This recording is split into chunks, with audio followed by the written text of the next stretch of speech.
Madam జనరల్గా పెళ్ళంటే నూరేళ్ల పంట అంటారు. సో బాధ్యతగా అమ్మాయి తండ్రి పెళ్లి చేసి ఇస్తూ ఉంటారు.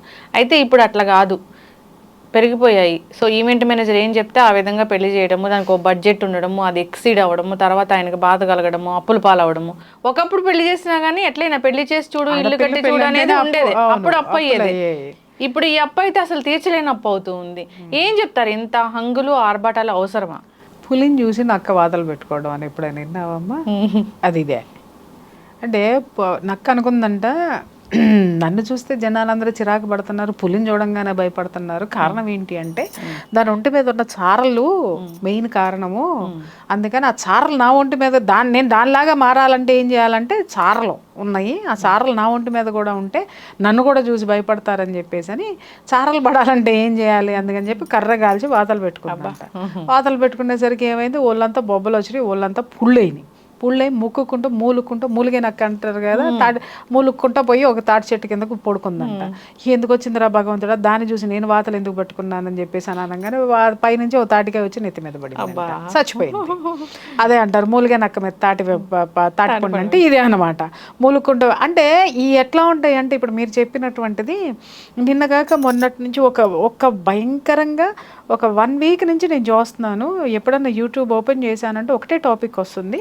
ఇన్ని వేల కోట్ల రూపాయల ఖర్చుతోటి ఒక ధనవంతుడి కొడుకు పెళ్లి జరుగుతుంది. ముఖేష్ అంబానీ కొడుకు అనంత్ అంబానీ పెళ్లి జరుగుతుంది. దానికి ఎన్నో వేల కోట్లు ఖర్చు పెడుతున్నారు. 3,000 కోట్లు 4,000 కోట్లు ఖర్చు పెడుతున్నారు. ఇది అవసరమా? అవసరమే. ఎందుకు అనంటే అతనికి లక్షల కోట్లు ఉన్నాయి కాబట్టి అతని స్థాయికి తగ్గట్టుగా అతను చేసుకుంటున్నాడు. నీకెందుకు? నువ్వు చూడు, చక్కగా వేడుక చూడు, కన్నుల పండుగగా ఉంది, కలర్ఫుల్ గా ఉంది. నువ్వు దాని మీద విమర్శలు ఎందుకు చేసుకుంటూ వెళ్తున్నావు? అది ఒక్క మాట. అతను ఏదైనా ఒక పెద్ద డానో లేకపోతే అంటే వీళ్ళని మనం విమర్శించకుండా ఉండలేము. కానీ బట్ ఏంటి అని అంటే బిజినెస్ మ్యాగ్నెట్, అతను ఒక పెద్ద వ్యాపారవేత్త అనేటటువంటి బ్రాండ్ వ్యాపారవేత్తలకు బ్రాండ్ అంబాసిడర్. అదేంటి కుబేరుడు ఇంట్లో పెళ్ళి అట్లాగే ఉంటుంది, 100% ఉంటుందండి. కాబట్టి అది ఆయన చేసుకున్న తర్వాత విపరీతమైనటువంటిది కొడుకు పాపం ఆ పిల్లాడు శుభమాని పెళ్లి చేసుకుంటుంటే చనిపోతాడని తెలిసి కూడా ఇంత ఖరీదైన పెళ్లి ఎందుకు చేస్తున్నారు? అరే ఆశీర్వాదాల కోసం. ఆశీర్వాదాలు ఉంటే బతుకుతాడు. ఎందుకంటే నాకు ఇష్యూ తెలియదమ్మా, నాకు ఏముందనేది నాకు తెలియదు. పక్కన పెడితే నాకు అసలు ఈ టైటిల్ చూస్తున్నాను నేను. అరే ఎంతో మంది వస్తారు, వచ్చిన ఆశీర్వాదాలు ఉంటే ఆశీర్వాదాలతో ఆయుష్ పెరుగుతుందని మీరెందుకు అనుకోరు? నంబర్ 1. అతనికి ఉంది, అతను ఖర్చు పెట్టుకున్నాడు. చేతనైతే కన్నుల పండుగగా నువ్వు చూడు. కింద కామెంట్ చూశాను, అరే అసలు జనం ఏమనుకుంటున్నారు చూద్దామని. ఇన్ని వేల కోట్లు పేదవాడికి పంచిపెట్టొచ్చు కదా, చేయొచ్చు కదా అని చెప్పేసి అని వాళ్ళు చెయ్యరు. ఎందుకంటే వాడు వ్యాపారవేత్త. ₹1 ఖర్చు పెడితే ₹10 ఎలా వస్తాయనే అతను చూస్తాడు. అతన్ని మనం ఈ విధమైనటువంటి కామెంట్ మనం చేయకూడదు. కానీ నీ ఇంట్లో పెళ్లి జరిగినప్పుడు, నీ ఇంట్లో పేరెంటం జరిగినప్పుడు, నీ ఇంట్లో నీ పిల్లల పుట్టినరోజు జరుపుతున్నప్పుడు, లేదా నీ పుట్టినరోజు నాడో నువ్వు ఖర్చు పెడతావే 1,000, 2,000, 10,000, 1,00,000, నీ ఇంట్లో పెళ్లి జరిగేటప్పుడు 10 లక్షలు ఖర్చు పెడతావే, ఆ 10 లక్షల్లో నువ్వు ఎంత పేదవాడికి ఖర్చు పెడుతున్నావు? బాస్ ఉన్నవాడు పెట్టాలని అంటున్నావు, కానీ నీకంటే కింద వాడికంటే నువ్వు ఉన్నవాడివే. మరి ఆ కింద వాడికి నువ్వెంత పెడుతున్నావు? ఇప్పటికీ నా ఇంట్లో పుట్టినరోజులు జరిగిన, నా ఇంట్లో ఏదన్నా వేడుక జరిగిన దాంట్లో 10% ఖచ్చితంగా నేను పక్కకి తీసి పెడతాను. ఫస్టే బడ్జెట్ అనుకుంటాను, పక్కకి తీసి పెట్టి ఏదైనా ట్రస్ట్కి ఇవ్వడమో, లేకపోతే ఏదైనా గోశాలకు ఇవ్వటమో, లేకపోతే ఏదో ఒకటి ఖచ్చితంగా నేను దాంట్లో చేసి తీరుతాను, పెట్టను. అలాగని నేను ఇస్తున్నానని ఎక్కడన్నా మీరు చూసారా? నా ఫేస్బుక్లో కానీ చూపిస్తారండి. మనం దానం చేసింది కుడి చేతితో దానం చేస్తే ఎడం చేతికి తెలియకూడదు. అట్లా చేసి అదే నా ఆత్మ సంతృప్తి. ఎందుకని అంటావేమో, అరే ఈ స్థితికి నేను రావడానికి ఈ విషయం నాకు హెల్ప్ చేసింది, ఈ విషయంలో నేను హెల్ప్ చేయాల్సినవి ఏమున్నాయి, నేను చేస్తా, ఖచ్చితంగా చేస్తా. అందరూ అనొచ్చు 10% ఎందుకు ఇస్తావమ్మా, 50% ఇవ్వచ్చు కదా అని అంటే ఇవ్వను. ఎందుకంటే 90% నాకున్న రిక్వైర్మెంట్స్ అవి. నా రిక్వైర్మెంట్స్ నేను ఈ సమాజంలో ఉన్నందుకు నేను ఫుల్ఫిల్ చేసి తీరాల్సిందే.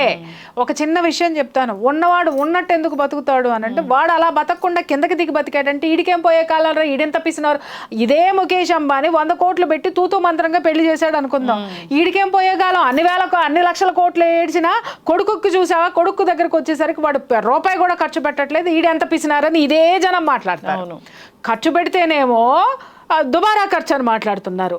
ఖర్చు పెట్టకపోతేనేమో పిసినారు అంటున్నారు. లోకో భిన్న రుచి, నరుడు నాలుగుకి నరం లేదు, అందుకని ఏది ఎట్లయినా మాట్లాడతారు. అయితే నువ్వు మాట్లాడేది ఏంటంటే హంగులు ఆర్భాటాలు ఆడంబరాలు చేయాల్సినటువంటి విషయం. అంటే ఇక్కడ అనిల్ అంబానీ ఆదాయం ఎంత ఉందమ్మా, లక్షల కోట్ల ఆస్తులు ఉన్నాయి, ఆదాయం కూడా అంతే వస్తుంది. దాంట్లో నుంచి అతను ఖర్చు పెట్టింది 1%. అతను ఖర్చు పెట్టుకున్నాడు. వినమ్మా, 1% అతను ఖర్చు పెట్టింది. సంవత్సరంలో అతనికి వచ్చే ఆదాయంలో నుంచి 1% మాత్రమే అతను ఖర్చు పెట్టాడు, రైట్? కానీ నీ ఇంట్లో నీ పెళ్ళికి నువ్వు ఎంత ఖర్చు పెడుతున్నావు, నీ ఆదాయం ఎంత, నీ ఆస్తులు ఎంత, నీ పెళ్లి ఖర్చు ఎంత బయటికి చాలా మంది ఆడపిల్లలు చూశాను పాపం ఇక్కడి నుంచి వెళ్ళి యూఎస్లో యూకేలో వెళ్ళి సంపాదించుకొని విపరీతంగా వాళ్ళు కష్టపడి తినను కూడా తినరు, కడుపు నిండా కూడా తినరు, అక్కడ సంపాదించుకున్నటువంటి డాలర్లో వచ్చినటువంటివన్నీ ఇండియాకు వచ్చి పెళ్ళిళ్ళు చేసుకోవడానికి దాదాపు లక్షలు గుమ్మరిస్తున్నారు. అసలు అంత గుమ్మరించాల్సినటువంటి అవసరమే లేదు. మెహందీలు అంటారు, తర్వాత ఏంటి సంగీత్ అంటారు, తర్వాత ఇంకేంటి ఈ మధ్య బ్యాచిలర్ పార్టీస్ అంట. ఇవన్నీ ఎక్కడున్నాయి అసలు? వీటి గురించి మాట్లాడి తర్వాత మనం ఆ పెద్దవాళ్ళ పెళ్ళిళ్ళ జోలికి వెళ్దామని. అసలు నీ ఇంట్లో నీ సాంప్రదాయం మెహందీ అనేది ఎన్ని సంవత్సరాల కిందట వచ్చి చేరింది, సంగీత్ అనేటటువంటిది ఎన్ని సంవత్సరాల కిందట వచ్చి చేరింది, బ్యాచిలర్స్ పార్టీ అని చెప్పి మందు పార్టీలు చేసుకుంటున్నారు. అసలు పెళ్లి ముహూర్తం పెట్టుకున్న తర్వాత అమ్మ 16 రోజుల పండగ అయ్యేంత వరకు శుభలగ్నం బయటికి వెళ్ళకూడదు, లగ్న పత్రిక రాసుకున్న దగ్గర నుంచి 16 రోజుల పండగ అయ్యేంత వరకు నాన్ వెజ్ కూడా తినరు. పెళ్లి కొడుకు దేంటి పొలిమేర కూడా దాటడు. ఒక్కసారి అది జరిగిపోయిన తర్వాత పొలిమేర దాటడు. అలాంటిది బ్యాచిలర్స్ పార్టీ అని చెప్పేసి అని ఒక 2 రోజుల ముందో 3 రోజుల ముందో పొలోమంట తాగుబోతులు అంతా ఒక చోట చేరి, కోపంతో వచ్చిందో రాని నాకేం సంబంధం లేదు, అందరూ చేరేసి తగలేస్తున్నారు. దేనికి తగలేస్తున్నారు? దీని గురించి మాట్లాడండి అయ్యా, కింద కామెంట్లు పెట్టండి తాగుబోతులు బ్యాచిలర్ పార్టీల గురించి.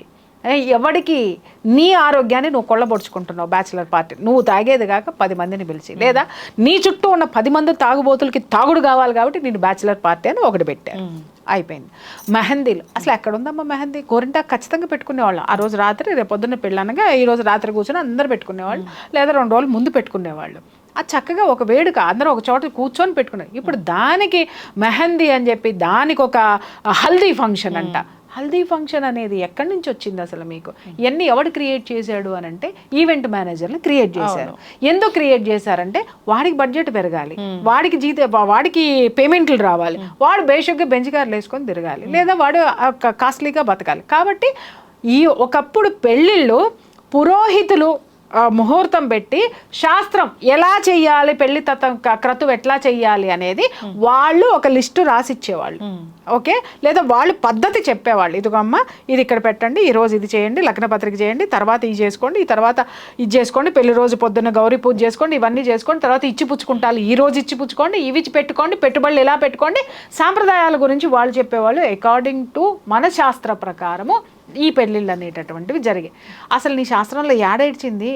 హల్దీ ఫంక్షన్ అంటావు, మెహందీ ఫంక్షన్ అంటావు, తర్వాత దాన్ని ఏమంటారు పార్టీస్, మ్యూజిక్, సంగీత్ అంటావు, వీటన్నిటిని ఎవడు తెచ్చి చేర్చాడు రా? నాకు అర్థం కాక అడుగుతాను. పులిని చూసి నక్క వాతలు పెట్టుకోవడం అని మాట్లాడాను కదా, వాడు పెట్టాడు కదా, వాడు 10 లక్షలు పెట్టి సంగీత్ పెట్టాడని చెప్పి లేనాడు 2 లక్షలు పెట్టి పెడతాడు.